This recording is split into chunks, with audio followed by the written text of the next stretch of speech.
उज्जैन में महाबल नाम का एक राजा रहता था।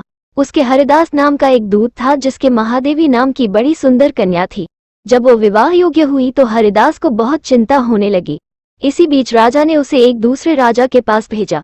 कई दिन चलकर हरिदास वहां पहुंचा। राजा ने उसे बड़ी अच्छी तरह से रखा। एक दिन एक ब्राह्मण हरिदास के पास आया, बोला तुम अपनी लड़की मुझे दे दो। हरिदास ने कहा मैं अपनी लड़की उसे दूंगा जिसमें सब गुण होंगे।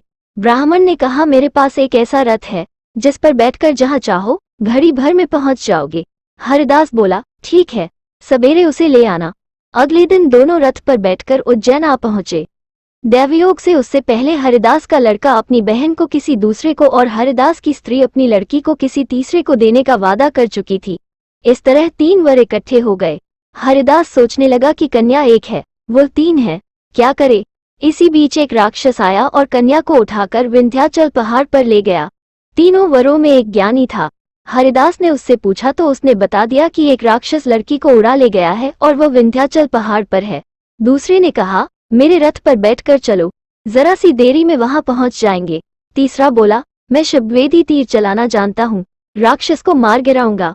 वे सब रथ पर चढ़कर विंध्याचल पहुंचे और राक्षस को मारकर लड़की को बचा जाए। इतना कहकर बेताल बोला हे राजन, बताओ वो लड़की उन तीनों में से किसको मिलनी चाहिए।